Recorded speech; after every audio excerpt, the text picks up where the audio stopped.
Hello art students, I'm Elena Roche. In this video, I'm going to teach you how to visit museums as an artist.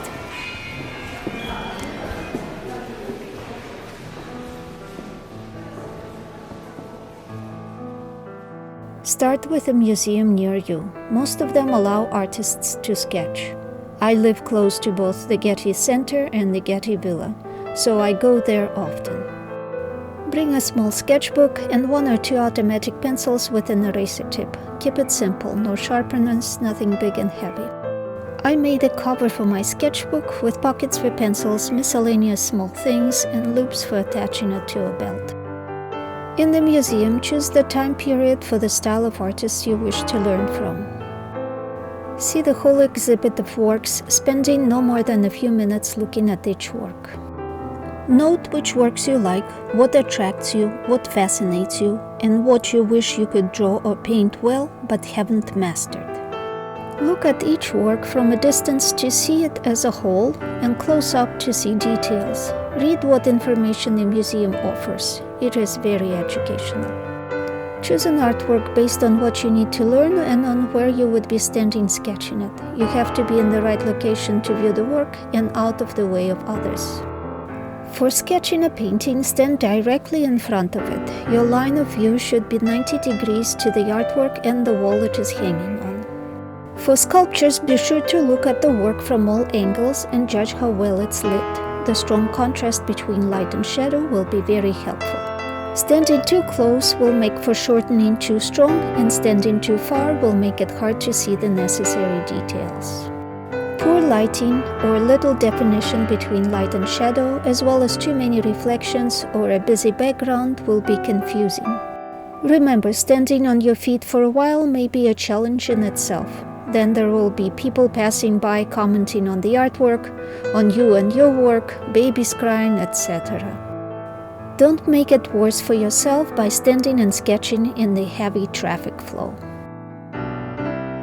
You may want to study some architectural elements, portions of an artwork, or certain elements of its design. There is no rule that you have to draw the whole thing. Finally, make one more planning decision: the size of your drawing. Smaller sketches will go faster, larger sketches will take more time. For long sketching sessions, be sure to allow yourself plenty of time before the museum closing, so as not to rush.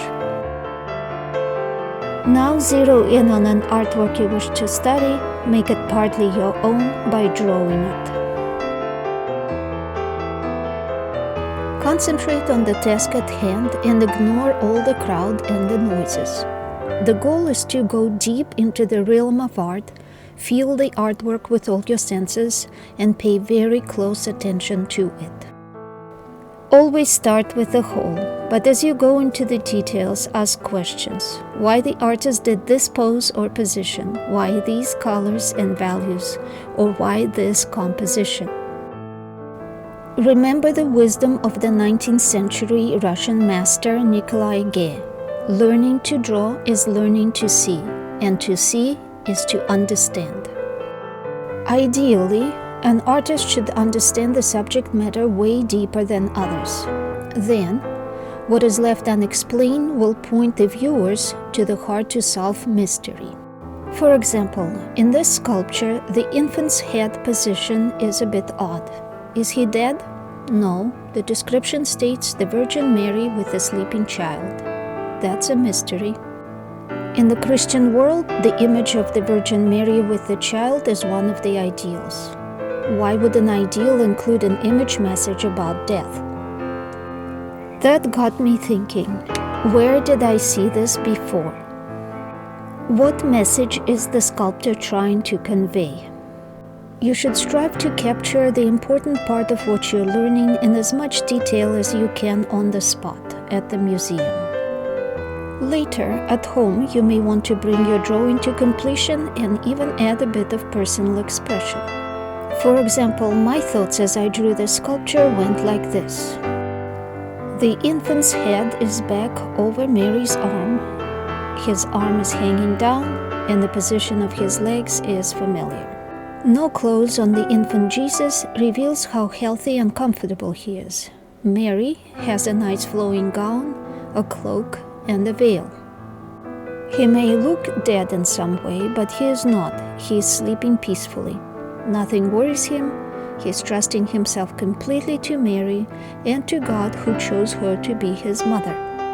In the Bible, concepts such as falling asleep and being dead are often synonymous. So the sleeping infant's pose here alludes to his death as an adult. The Virgin Mary's peaceful, loving, and calm depiction shows that she trusts God with the life and death of her child. Where did I see this? I got it. Pietà. It predates the sculpture I'm drawing by about 170 years. Realizations like this will lead you to another relevant artwork that may be discovered not too far.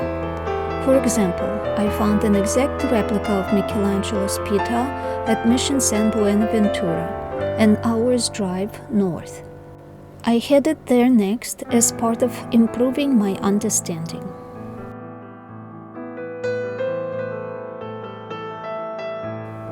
Finding links between artworks is not only a good way to study them in depth, but it teaches you the visual language with which you may want to speak to the viewer.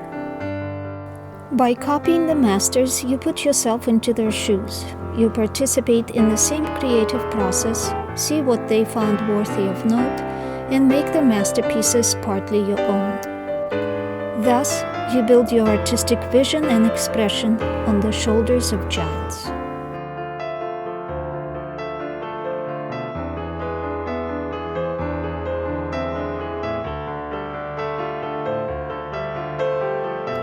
This is how you visit museums as an artist.